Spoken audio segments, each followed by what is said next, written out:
भारतीय जनता पक्ष, शिवसेना, राष्ट्रवादी काँग्रेस, स्वाभिमान आणि सर्वच पक्षाच्या 13 पक्षाची जी महायुती आहे, 13 पक्षाच्या महायुतीने जे उमेदवार माननीय श्री प्रवीण पोटे यांचा उमेदवारी अर्ज आज आम्ही सादर केलेला आहे। राज्यामध्ये 17 विधान परिषद निवडणुकीमध्ये 10 सीट व 11 सीटवर भारतीय जनता पक्ष, 4 सीटवर शिवसेना, 2 सीटवर राष्ट्रवादी निवडणूक लढते आहे। आणि जे उमेदवार महायुतीने दिलेले आहेत, सर्व 17 उमेदवार महायुतीचे निवडून येतील।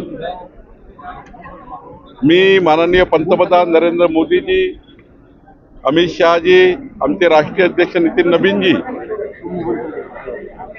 माननीय मुख्यमंत्री देवेंद्र फडणवीसजी,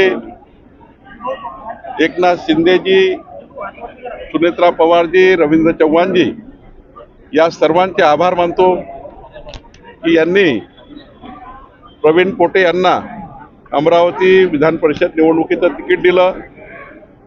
आणि मला विश्वास आहे की अमरावतीमध्ये आतापर्यंतच्या इतिहासामध्ये, स्थानिक स्वराज्य संस्थेच्या इतिहासामध्ये एक प्रचंड बहुमत प्रवीण पोटे यांना मिळेल। आमचे 13ही पक्षाचे उमेदवार, 13ही पक्षाचे नेते या ठिकाणी आहेत, ते सर्व मिळून प्रवीण पोटेच्या उमेदवारीला मदत करतील।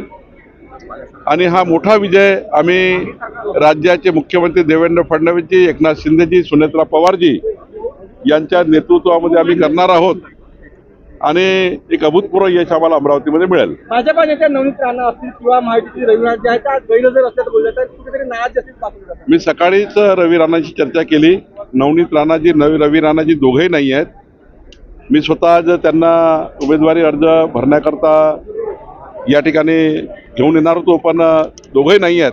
त्यांनी मला सांगितलं की अमरावतीमध्ये आल्यावर ते माझ्याशी चर्चा करणार आहे आणि चर्चा करून या निवडणुकीमध्ये प्रत्यक्षपणे ही निवडणूक लढण्याकरता ते मदत करणार आहे। अपात्र लाडक्या बहिणीवरून विरोधक खूप मोठ्या प्रमाणात टीका करतायत सरकारवर। अमरावती कुठल्याही बहिणी अपात्र नाही, जी काही पात्रची कॅटेगरी आहे त्याची स्क्रुटनी सुरू आहे। त्यामुळं काही अकाउंट बंद पडल्या गोष्ट खरी आहे, पण हे स्क्रुटनी झाल्यानंतर जे पात्र अकाउंट आहे ते सर्व सुरू होणार आहे। कालच आमच्या आदिती तटकरे जी महिला बालकल्याण मंत्री यांचीही चर्चा झाली। नागपुरातील या ठिकाणी, अमरावतीमध्ये काही ठिकाणी लाडक्या बहिणीचे पैसे बंद झाले, पण काही बहिणी पात्र आहेत तरी बंद झाले आहेत। ते सर्व सुरू करण्याची पुन्हा एकदा मोहीम चालू होणार आहे। 80 लाख वगैरे आकडा चुकीचा आहे।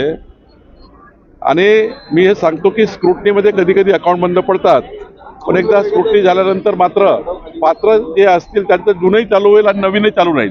जुनं काही बंद पडलं असेल त्याही महिन्यातलं त्यांना मिळेल आणि पुढचंही सुरू राहील।